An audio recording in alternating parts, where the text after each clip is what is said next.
My boyfriend's mom filed for emergency custody of my baby, then sat across from me in a counseling session and said, "You're a scared little girl playing mommy. It's time to grow up and let him go." When I tried to stand up for myself, she laughed and said, "You think a judge will believe a basement baby story?" I didn't say a word. That was 2 months ago. This morning, she was crying in her driveway while her husband packed a bag. My dad had me when he was 17, and he always told me that I was the reason he ended up broken and alone. Because of him, I grew up with extremely low self-esteem and trust issues. And when I myself made a mistake and became pregnant at 16, I was absolutely terrified. I remember crying my eyes out, unsure of what to do. In the end, I decided not to tell him. I just couldn't. Instead, I went to the only person who ever seemed to care about me, my grandmother. She was my mom's mom, and my mom left when I was a baby, so she was the only connection I had to that whole side of the family. She never liked my dad, said he abandoned my mom when she was pregnant, then showed up years later acting like a hero when it was already too late. As soon as he showed up, my mom left me. Grandma refuses to tell me why. Still, when I told her I was pregnant, she didn't yell. She didn't look disappointed. She hugged me. She said she'd help me figure it out. We agreed that I'd hide the pregnancy, stay in school, and once the baby was born, we'd make a plan. Her house was too small, and my dad would never let me live with her, so we agreed on something kind of crazy. I'd keep the baby in our basement. I know how that sounds, but it wasn't some dirty, dark place. We cleared out a space, added a heater and blankets and supplies. My boyfriend Liam would come by through the side door when my dad was working. He brought diapers, formula, whatever we needed. It wasn't perfect, but we were surviving. I hid my pregnancy by staying as far away from my dad as possible, and because he was so emotionally absent, it really wasn't hard. My baby Noah was born in secret at my grandma's house. I didn't go to the hospital. We had a retired nurse help with it, someone my grandma knew from church. After that, I took care of my son every night in the basement while my dad thought I was doing homework or watching TV. I was exhausted all the time. Liam helped when he could, but he was working too. We were waiting until I turned 17 so we could get a place together and be free. But then everything exploded one night in the middle of January. The furnace broke and the house was freezing. My dad was trying to find the space heaters, and I knew before he even opened the basement door that this was it. I heard him go down there. Then I heard silence. Then footsteps back up the stairs, but slower. When he came into the kitchen, he was holding a tiny sock in his hand, and his face looked like he'd seen a ghost. He didn't yell. He just asked, "Whose baby is in my house?" I wanted to lie, but I couldn't. I told him the truth, and he lost it. He was pacing and shouting and saying, "You ruined your life," and "How could you do this in my house?" and "Is this what I worked my butt off for?" I told him I was leaving, taking my baby and going to grandma's. He tried to stop me, but I was done. I left that night with my baby in a car seat and my grandma waiting in the driveway. The next few weeks were awful. My dad didn't call. I didn't call him. Grandma was stressed out. She blamed him for everything. She said if he'd just shown me grace, maybe I wouldn't have felt like I had to hide. But I knew part of it was my fault too. I didn't trust him to tell him the truth. I had just assumed he'd hate me the way he seemed to hate himself. Then it got worse. Liam's parents found out. His mom even offered to pay him to walk away and leave me. She told him she'd give enough so he could go to college out of state and start fresh. But he said no. He chose to stay. My dad somehow found out. And to my surprise, he said he respected Liam for that. I think he just saw his younger self in Liam, but maybe a version of him that could do better. Things were almost looking up for a while. My dad seemed to accept Noah when we spoke over the phone, but then my grandma had a heart attack. It was minor, but it was enough to scare me. I had to go back to my dad's house. There wasn't anywhere else. He didn't say much at first, just set up the crib in my room and went back to work. And for a few months, things were okay. My baby was growing, my dad was more involved, and Liam was as present as a dad in his situation could be. But then it happened. We were trying to rebuild something one night when CPS showed up. Someone had reported an unfit environment for an infant. All hell broke loose. My grandma thought my dad did it. My dad thought grandma did it. They argued in front of the social worker about it. It was a mess. The worker had to get them to calm down. We sat down with her soon after and explained everything, the entire history, the full truth of how Noah got here. And that's when she revealed something that made my jaw drop. The person who reported us wasn't grandma or my dad. It was Liam's mom, Jessica. She wanted the baby taken away so Liam wouldn't have to ruin his life. My jaw literally dropped. I knew Jessica didn't approve of me, but I never thought she'd go this far. She wants Noah taken away, I said, the realization hitting me hard. She thinks if Noah's gone, Liam will go to college and forget about us. Dad looked furious. Grandma reached over and squeezed my hand. The CPS worker, who I will call Barbara, explained that the case would remain open while they investigated. She said they'd need to interview Liam and his parents too. Before she left, she told me that in cases like this, they try to keep families together if possible, but I needed to demonstrate that I could provide proper care for Noah. As soon as she left, I called Liam. He was shocked when I told him about his mom. He swore he had no idea she would do something like this. I believed him. Liam's always been honest with me, sometimes brutally so. He promised to talk to his mom, make her understand that this wasn't helping anyone. The next few weeks were intense. I was constantly on edge, worried that CPS would show up again and take Noah. I made sure the house was spotless. I kept detailed records of Noah's feedings, diaper changes, and naps. I read every baby book I could find at the library. Dad helped more than I expected, installing baby gates and outlet covers throughout the house. Liam confronted his mom, but it didn't go well. He came over afterward with a red mark on his cheek where she'd slapped him. I was horrified, but he brushed it off. He said his mom was just upset and would come around eventually. I wasn't so sure. There was something in Jessica's eyes when she looked at me and Noah, something cold and calculating. A week later, Jessica showed up at our house. Dad let her in before I could object. She was wearing this fake sympathetic expression that made my skin crawl. She said she wanted to apologize and help us work things out. I didn't trust her for a second, but Dad seemed to buy it. He offered her coffee, and they sat at the kitchen table while I stood by the doorway, ready to grab Noah and run if if needed. I realize now that I overreacted, Jessica said, stirring sugar into her coffee. I was just worried about Liam's future, but I see how much he cares about you and the baby. She suggested that we all meet with a family counselor to discuss how to co-parent effectively. It sounded reasonable on the surface, but something felt off. Why the sudden change of heart? I agreed cautiously, mostly to get her out of our house. After she left, Dad said he thought she seemed sincere. I wasn't convinced. Grandma was even more suspicious when I told her about it on the phone later. She warned me to be careful, that people like Jessica don't change overnight. The family counseling session was scheduled for the following week at some office downtown. Liam seemed hopeful that his mom was finally accepting our situation. I wanted to believe it too, but I couldn't shake this feeling of dread. The day before the counseling session, I got a text from a number I didn't recognize. It was a screenshot of an email from Jessica to a lawyer,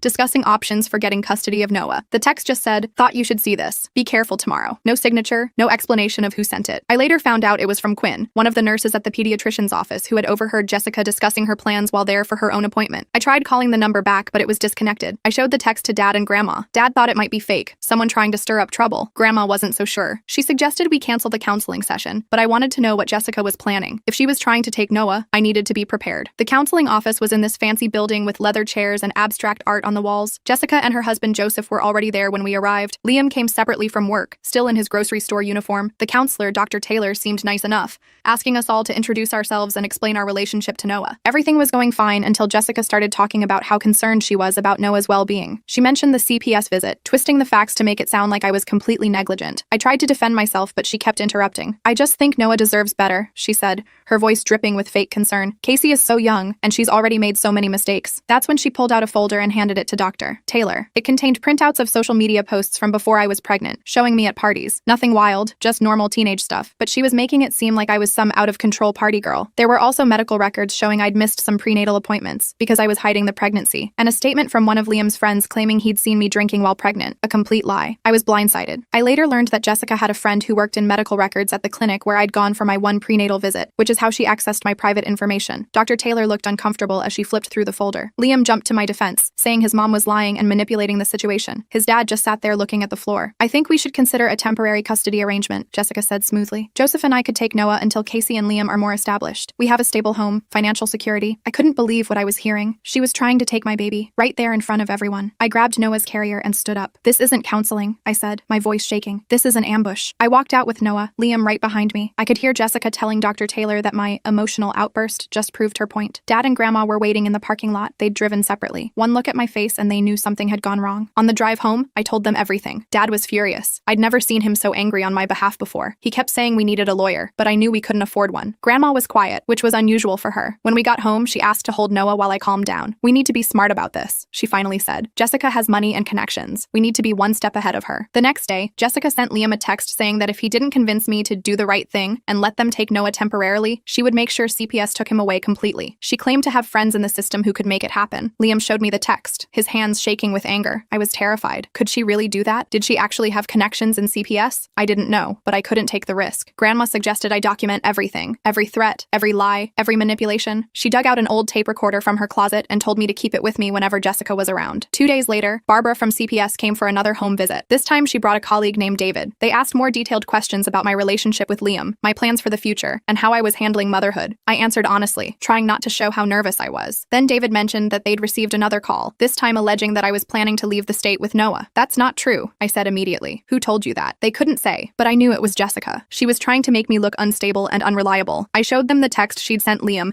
explaining that she was trying to manipulate the situation to get custody of Noah. David seemed concerned and made a note of it, but Barbara's face remained neutral. After they left, I broke down crying. It felt like everything was spiraling out of control. Dad awkwardly patted my shoulder, then surprised me by pulling me into a real hug. It was the first time he'd hugged me since I was little. "We're not going to let them take Noah," he said firmly. "I didn't do right by you growing up, but I'm going to do right by you and Noah now." His words meant more to me than he probably realized. For the first time, I felt like we were actually on the same team. The next week was a blur of CPS visits, threatening texts from Jessica, and sleepless nights. Liam's dad Joseph showed up one evening looking uncomfortable. He said he didn't agree with what Jessica was doing, but he didn't know how to stop her. He slipped me an envelope with $500 in cash, saying it wasn't much but might help if we needed a lawyer. I was surprised. I'd always thought Joseph was completely under Jessica's thumb. Then things got even weirder. I started noticing a black SUV parked down the street from our house. The same car would sometimes follow me when I took Noah to the doctor or to visit Grandma. I pointed it out to Dad, who took down the license plate number but couldn't see who was driving through the tinted windows. One day, I was at the grocery store with Noah when I ran into Jessica. She acted surprised to see me, but I had a feeling it wasn't a coincidence. She cooed over Noah, asking to hold him. I refused as politely as I could. could. Her smile tightened. You know, Casey, this would all be so much easier if you'd just be reasonable, she said, her voice low. Liam has such a bright future ahead of him. Don't you want what's best for both of them? What's best for Noah is to be with his parents, I replied, trying to keep my voice steady. His parents? She laughed. Your children playing house. Noah deserves better. I had the tape recorder in my pocket, secretly recording everything. As I turned to leave, Jessica grabbed my arm, her nails digging into my skin. This isn't over, she hissed. One way or another, I'm going to make sure my son doesn't throw his life away because of your mistake. I pulled away and hurried to the checkout, my heart pounding. When I got to the car, I noticed a piece of paper tucked under my windshield wiper. It was a handwritten note. I can help you with Jessica. Meet me at the library tomorrow at 2 p.m. Come alone. It wasn't signed. I showed the note to Dad and Grandma when I got home. Dad thought it was a trap, that Jessica was trying to lure me somewhere to cause trouble. Grandma wasn't so sure. She thought it might be Joseph trying to help, or maybe even one of Jessica's friends who disagreed with what she was doing. After much debate, we decided I would go, but not alone. Dad would come with me, but stay out of sight. If anything seemed off, I'd text him immediately. I was nervous about the meeting, but also desperate for any help we could get. The library was quiet when I arrived, just a few elderly people reading newspapers and a couple of students studying. I sat at a table near the back, where I could see the entrance. At exactly 2 p.m., a woman walked in. It took me a moment to recognize her without her navy pantsuit. It was Barbara from CPS. She sat down across from me, glancing around nervously. I shouldn't be doing this, she said quietly. But what Jessica Reese is doing isn't right. Barbara explained that Jessica had indeed called in the original complaint, but she'd also been calling repeatedly since then with new allegations. She'd even sent emails with doctored photos trying to make it look like Noah was being neglected. Barbara had become suspicious when the allegations kept changing, and none of them matched what she'd observed during her visits. She claimed to know my supervisor, Barbara said. She implied that if I didn't recommend removing Noah, she'd make trouble for me. But I've been doing this job for 15 years, and I know a vendetta when I see one. I was shocked. Jessica had gone even further than I thought. Barbara advised me to keep documenting everything, and to consider getting a restraining order if Jessica's behavior escalated. She couldn't officially help me beyond doing her job fairly, but she wanted me to know what we were up against. As she got up to leave, she paused. For what it's worth, from what I've seen, you're doing a good job with Noah. Don't let anyone tell you otherwise. Her words gave me a boost of confidence I desperately needed. I texted Dad that everything was okay, and he met me outside. On the drive home, I filled him in on what Barbara had said. He was quiet for a while, then said, "Your mom would be proud of you." It was the first time he'd mentioned my mom in a positive way. I wanted to ask more, but I could tell from his expression that the subject was closed for now. When we got home, there was a fancy envelope in the mailbox. Inside was an invitation to a mediation session at Jessica and Joseph's house that weekend. The invitation said it would be a chance for all of us to discuss Noah's future in a neutral, supportive environment. Dad snorted when he read that part. Their house is about as neutral as a shark tank, he muttered. I knew it was probably another trap, but ignoring it might make us look uncooperative to CPS. After talking it over with Grandma and Liam, we decided I would go, but with backup. Dad, Grandma, and Liam would all come with me. Safety in numbers. The day of the mediation, I was a nervous wreck. I dressed Noah in his cutest outfit and packed an extra full diaper bag. I wore the nicest clothes I had, jeans without holes and a sweater Grandma had given me for Christmas. I wanted to look responsible and mature, not like the reckless teenager Jessica was painting me as. Jessica and Joseph's house was in the fancy part of town, with manicured lawns and 3-car garages. Their living room was straight out of a magazine, white couches that looked like no one ever sat on them, and glass tables with no fingerprints. I immediately felt out of place. To my surprise, Dr. Taylor from the counseling center was there, along with a man Jessica introduced as William, their family attorney. My stomach dropped. We hadn't brought a lawyer. We couldn't afford one. I glanced at Dad, who looked as uncomfortable as I felt. Before we begin, Jessica said with a smile that didn't reach her eyes, I thought we could all have some refreshments. She gestured to a spread of fancy cheese and crackers on the dining table. As we awkwardly stood around the food, Jessica pulled me aside, saying she wanted to show me something in the kitchen. Remembering Grandma's advice, I slipped my hand into my pocket and turned on the tape recorder. In the kitchen, Jessica dropped the friendly act. This can go one of two ways, she said in a low voice. Either you agree to let us take Noah temporarily while you and Liam finish school, or we take this to court. And trust me, you don't want that. Is that a threat? I asked, trying to keep my voice steady. It's reality, Casey. We have resources you don't. We can provide for Noah in ways you simply can't right now. Don't you want what's best for him? What's best for him is to be with his mother, I said firmly. Jessica's face hardened. His mother is a child who hid her pregnancy and kept a baby in a basement for weeks. How do you think that will sound to a judge? Before I could respond, Liam walked in. He must have seen something in my face because he immediately asked what was going on. Jessica switched back to her sweet voice,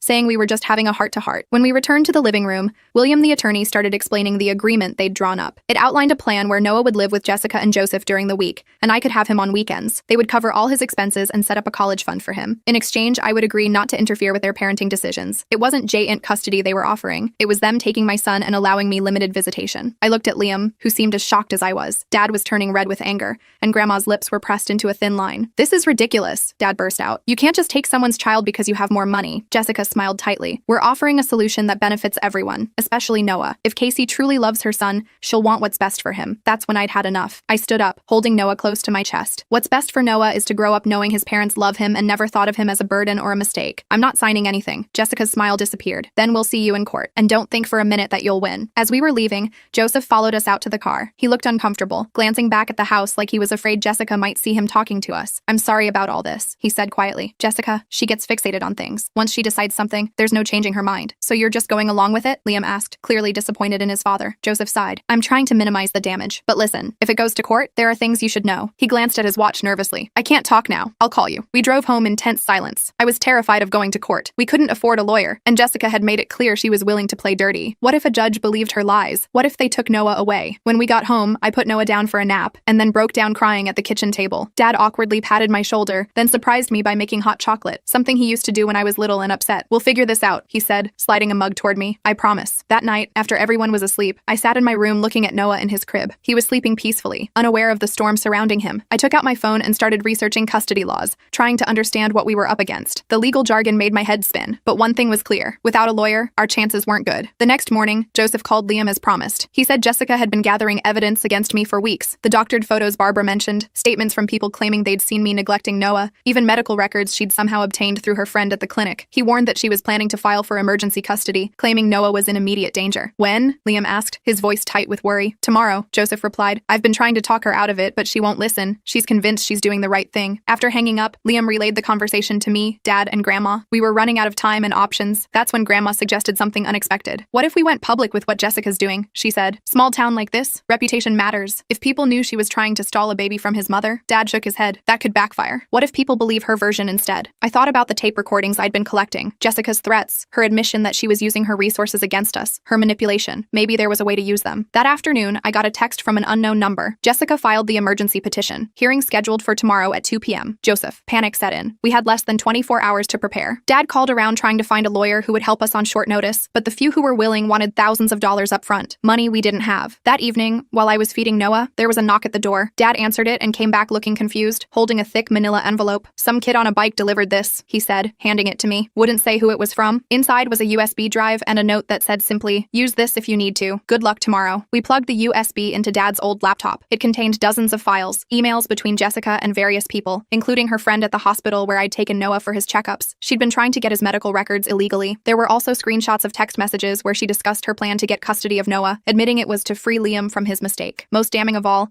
there was a recorded phone call where she offered money to someone to testify that they'd seen me neglecting Noah. We were shocked. Who had sent this? The only person who made sense was Joseph. But would he really turn against his wife like that? Regardless of where it came from, we now had evidence of Jessica's manipulation and illegal actions. The question was, how to use it effectively without a lawyer to guide us. Grandma had an idea. Her neighbor's daughter Patricia was a paralegal at a law firm in the next town over. Maybe she could give us some advice, even if she couldn't represent us. It was worth a shot. Patricia agreed to meet us that night after work. She reviewed the evidence in our case, explaining that while she couldn't represent us in court, she could help us prepare. She stayed until midnight, helping us organize our evidence and coaching me on what to say and how to behave in court. "The judge will be looking at what's in the best interest of the child," Patricia explained. "You need to show that you're a responsible, loving mother who can provide a stable home for Noah." The next morning, I dressed in the most professional outfit I owned, black pants and a blue blouse I'd worn to a school presentation last year. I did my hair neatly and put on minimal makeup, trying to look mature and responsible. Dad wore a tie for the first time in years, and Grandma wore her church dress. Liam met us at the courthouse, looking nervous in dress pants and a button-up shirt. Jessica and Joseph were already there with their attorney. Jessica looked perfectly put together in an expensive-looking suit, her hair and makeup flawless. She gave me a smug smile as we walked in, clearly confident in her victory. The courtroom was smaller than I expected,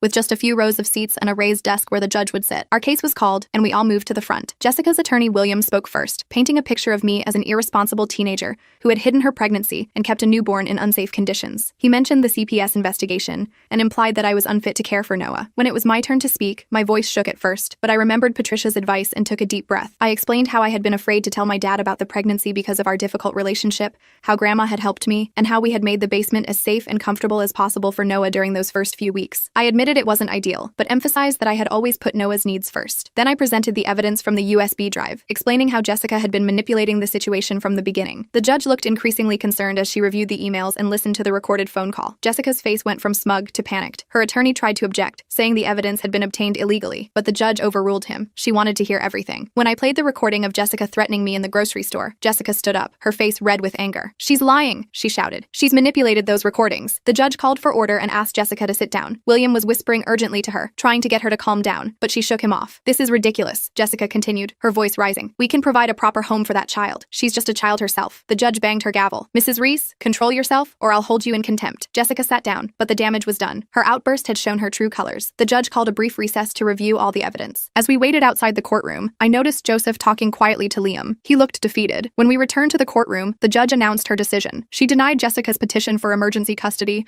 citing concerns about her methods and motivations. She also ordered Jessica to stay away from me and Noah pending a full investigation into her actions. The court's primary concern is the well-being of the child, the judge said. Based on the evidence presented today, I see a young mother who, despite difficult circumstances, is doing her best to provide for her son. I also see troubling evidence of manipulation and possibly illegal actions by the petitioner. Relief washed over me. We had won, at least for now. Jessica stormed out of the courtroom, not even waiting for her attorney. Joseph approached us awkwardly. I'm sorry about all this, he said to Liam. Your mother, she means well, but she goes too far sometimes. Did you send us that USB drive? I asked quietly. Joseph hesitated, then gave a small nod. I couldn't let her do this. It wasn't right. As we left the courthouse, I felt like I could finally breathe again. Noah was still mine. We still had challenges ahead. I needed to finish school, find a job, figure out how to be a good parent, but at least I didn't have to worry about losing him. That evening, as I was putting Noah to bed, Dad knocked on my bedroom door. He looked uncomfortable, shifting from foot to foot in the doorway. I've been thinking, he said slowly, about what Grandma said, about me making you feel like a burden. I didn't know what to say, so I just waited. I didn't handle things well when your mom left, he continued. I was angry and hurt, and I took it out on you. That wasn't fair. He stepped into the room and looked down at Noah in his crib. I don't want him to ever feel the way I made you feel, and I don't want you to feel that way anymore either. It wasn't exactly an apology, but coming from my dad, it was huge. I nodded, not trusting myself to speak without crying. We're going to do better, he said firmly. All of us. For Noah. As he turned to leave, I found my voice. Dad, what really happened with Mom? Why did she leave? He paused in the doorway, his shoulders tense. For a moment, I thought he wouldn't answer. Then he sighed. That's a conversation for another day, he said quietly, but I promise we'll have it soon. It wasn't everything I wanted, but it was a start. A promise of honesty and maybe, eventually, healing. As I looked down at Noah, peaceful in his sleep, I felt a glimmer of hope. We had a long way to go, but for the first time, I felt like we might actually make it. The next morning, I woke up to Noah's babbling through the baby monitor. I'd actually slept for 5 straight hours, which felt like a miracle. The court victory against Jessica had lifted this massive weight off my shoulders. I wasn't naive enough to think she'd just give up completely, but at least we had some breathing room. Dad was already in the kitchen making coffee when I came down with Noah. He awkwardly offered to hold him while I made myself breakfast. It was still weird seeing my dad being all grandfatherly, but I handed Noah over and grabbed some cereal. I called work, Dad said, bouncing Noah on his knee. Told them I need to switch to day shift for a while. Figure it'll be easier for all of us if I'm around more in the evenings. I nearly choked on my Cheerios. Dad had worked nights at the factory for as long as I could remember. He always said the night shift paid better. Really? What did they say? Boss wasn't thrilled, but I've been there 15 years. They'll make it work. He shrugged like it wasn't a big deal, but it was. It was huge. Later that day, Liam came over after his shift at the grocery store. He looked exhausted. Turns out Jessica had been on a rampage since the court hearing. She'd thrown his stuff onto the front lawn and changed the locks. Joseph had let him back in when she wasn't home, but the situation was getting worse. She keeps saying I betrayed the family, Liam said, slumped on our couch with Noah asleep on his chest. Dad's sleeping in the guest room. They're barely speaking. I felt terrible. Their family was falling apart because of me. Well, because of Jessica's obsession with controlling Liam's life. But still, you can stay here if you need to, Dad offered, surprising both of us. Couch isn't great, but it's better than walking into World War III every night. Liam looked at me, eyebrows raised. I nodded. It made sense. He was already spending most of his time here anyway, and with Dad switching to days, he'd be home in the evenings to make sure we weren't,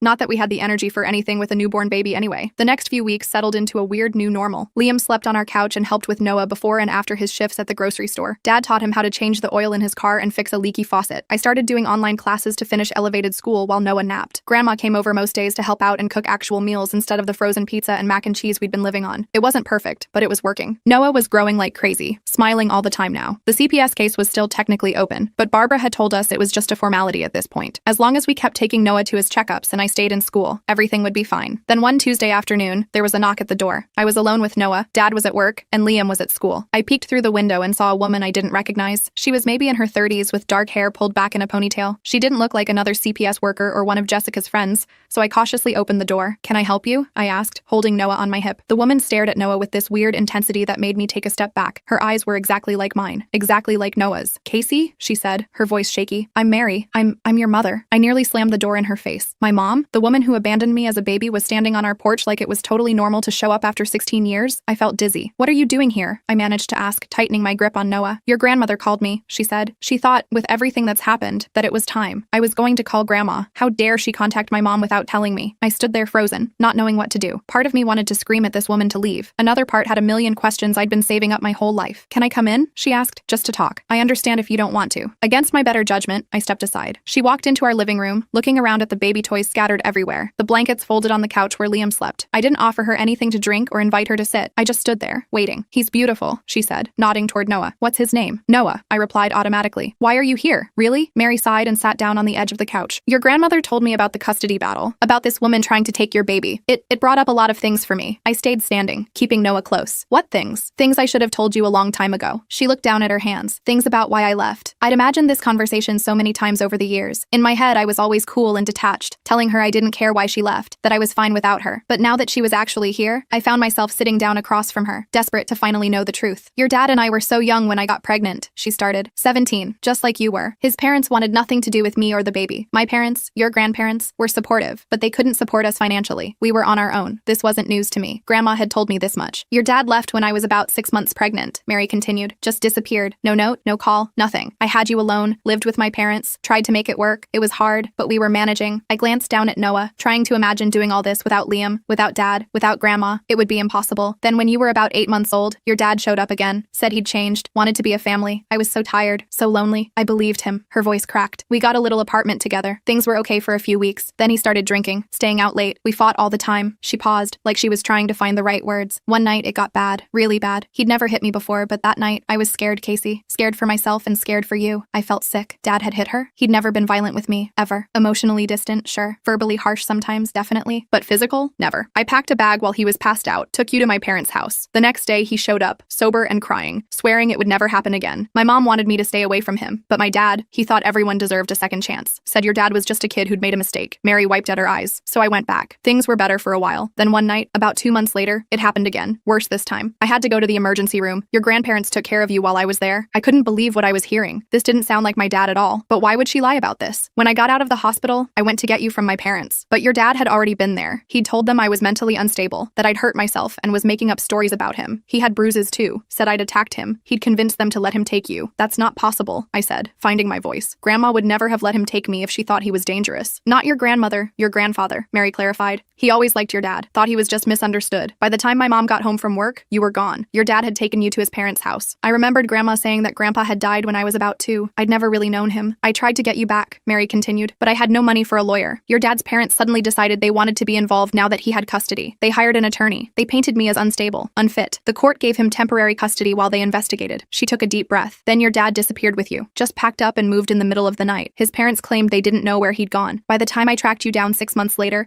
the custody order was permanent. The court said it would be too disruptive to move you again. I was struggling to process all this. It contradicted everything I'd believed my whole life. Why didn't you keep fighting? I asked, my voice barely above a whisper. I did, for years, she said. But every time I got close, your dad would move again. Eventually, I ran out of money, out of resources. Your grandmother kept in touch, sent me pictures when she could. She promised to look out for you. So you just gave up? I couldn't keep the bitterness out of my voice. I never gave up on you, Casey, but I had to stop chasing. It was destroying me, and it wasn't helping you. Your grandmother promised she'd tell you the truth when you were old enough to understand. I thought about all the times Grandma had tried to talk to me about my mom, how I'd shut her down because I was so angry. Had she been trying to tell me this all along? Why now? I asked. Why come back now? Because history is repeating itself, Mary said simply. This woman trying to take your baby. I couldn't let it happen to you too. And your grandmother thought maybe knowing the truth about your dad might help you understand some things. As if on cue, we heard a car pull into the driveway. Dad was home early. I panicked, not ready for this confrontation. But before I could say anything, the front door opened and Dad walked in. He stopped dead when he saw Mary, his face draining of color like he'd seen a ghost. Mary, he said, his voice strange. What are you doing here? Hello, Thomas, she replied calmly, though I could see her hands shaking. I think it's time we all talked, don't you? Dad looked from her to me, then to Noah in my arms. Something in his face crumpled. Without a word, he walked into the kitchen. I heard the refrigerator open and close, then he came back with 3 beers. He handed one to Mary, one to me, then sat down heavily in his chair. I guess Ellen finally told you everything, he said to me, opening his beer. Grandma called her, I replied, not touching my beer. I was still breastfeeding anyway. Is it true, what she said about why she left? Dad took a long drink, then set the can down carefully. Some of it, not all. Which parts aren't true? Mary challenged, her voice stronger now. I never hit you, Dad said firmly. Never. You know that's not what happened. Mary laughed bitterly. Still denying it after all these years? I had the hospital records, Thomas. The police report. The police report that said it was inconclusive? Dad shut back. Because it was. You were having episodes, Mary. Paranoia. Depression. You'd disappear for days, then come back with these wild stories. I looked between them, completely lost. They were describing 2 totally different realities. I was depressed because you were emotionally abusive, Mary said. The disappearing was me staying with my parents when things got bad. Your parents, Dad scoffed. Your dad was an alcoholic who could barely remember his own name half the time. Your mom enabled him for years, then suddenly decided I was the problem. This was getting us nowhere. I stood up, Noah fussing in my arms from all the tension in the room. Stop it, both of you, I said. I don't care about your ancient history. I care about now, about Noah, about why you're really here, Mom. It felt weird calling her that. She wasn't my mom, not really. She was just a stranger who happened to have given birth to me. Mary softened. I'm here because I don't want you to lose your baby the way I lost you. I'm here because I want a chance to know my daughter and my grandson. And yes, I'm here here because I think you deserve to know the truth about your father. My truth or your truth, Dad muttered. How about the actual truth? I snapped. Grandma said you abandoned Mom when she was pregnant, then showed up years later. Is that true? Dad looked uncomfortable. I panicked when I found out she was pregnant. I was 17, scared out of my mind. I went to stay with my cousin in Ohio for a few months. It was wrong, I know that, but I came back before you were born. You came back when I was 8 months pregnant, Mary corrected. After your parents cut you off and you needed a place to stay. Dad didn't deny this. That was telling. And then what happened? I pressed. After I was born, they both started talking at once, their stories diverging again. According to Dad,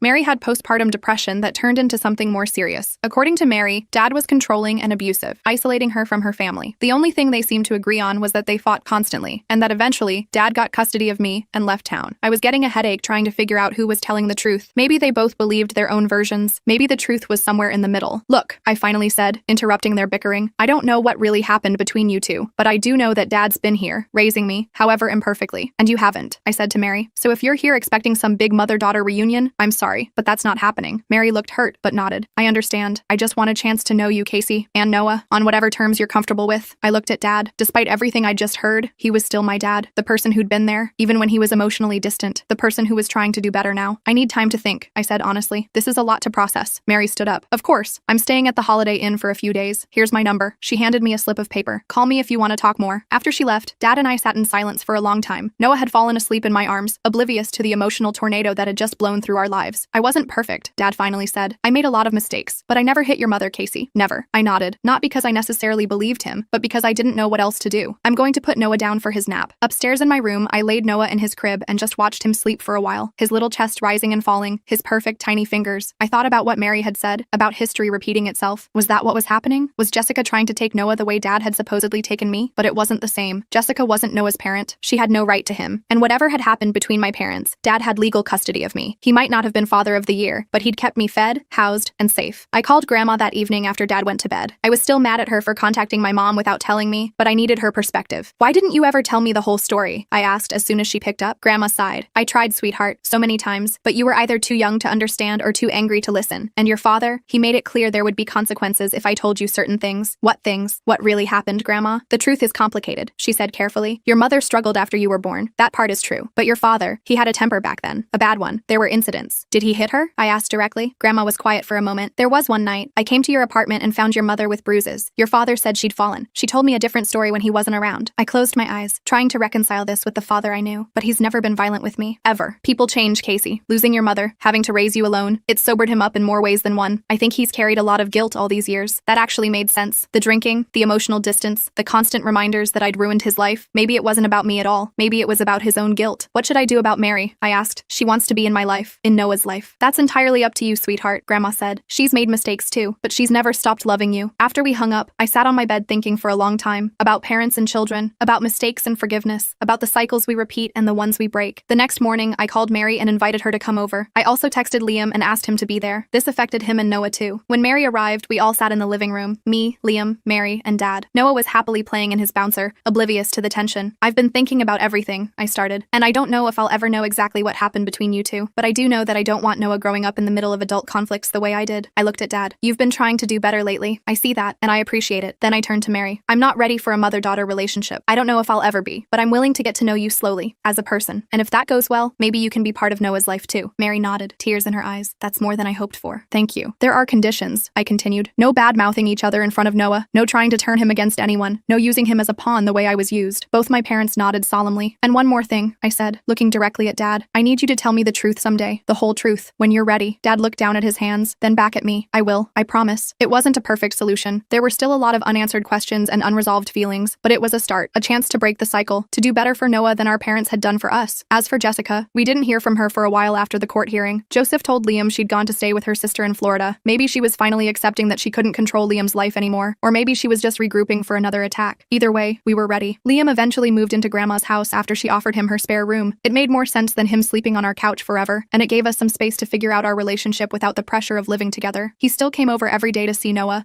and we were slowly building a future together. I finished my elevated school classes online and even started taking some community college courses. Dad switched permanently to day shift and became surprisingly involved with Noah. Sometimes I'd come home to find them napping together on the couch, Noah sprawled across Dad's chest. Mary kept her promise to take things slow. We'd meet for coffee once a week, just talking and getting to know each other. I wasn't ready to call her mom yet, but I was starting to see her as a person, not just the woman who abandoned me. One evening, About 6 months after everything happened, Dad came into my room while I was getting Noah ready for bed. He sat on the edge of my bed and watched us for a minute. I hit her, he said quietly. Your mother. Not often, just twice. But that was twice too many. I stopped what I was doing, shocked that he was finally admitting it. I was drinking a lot back then, angry all the time, scared of failing as a father. He stared down at his hands. It's no excuse. There is no excuse. But I want you to know that I've regretted it every day since. I didn't know what to say. Part of me was angry that he'd lied for so long. Another part was relieved to finally know the truth. I took you because I was afraid, he continued. Afraid she'd keep you from me. Afraid of what would happen to you if I wasn't around. And then once I had you, I was terrified of screwing up. So I kept everyone at a distance. Even you. He looked up at me, his eyes wet. I'm sorry, Casey, for all of it. I nodded, not quite ready to say I forgave him, but acknowledging his apology. It was another step forward. As I put Noah to bed that night, I thought about how complicated families are, how we hurt each other, disappoint each other, but somehow still love each other through it all. How we carry our parents' mistakes with us, but we don't have to repeat them. Noah wouldn't grow up thinking he was a burden. He wouldn't grow up in the middle of custody battles or family secrets. He would grow up knowing he was loved by me, by Liam, by his grandparents, all of them, even Jessica in her misguided way. It wasn't the family I'd imagined, but it was ours, and we were making it work, one day at a time.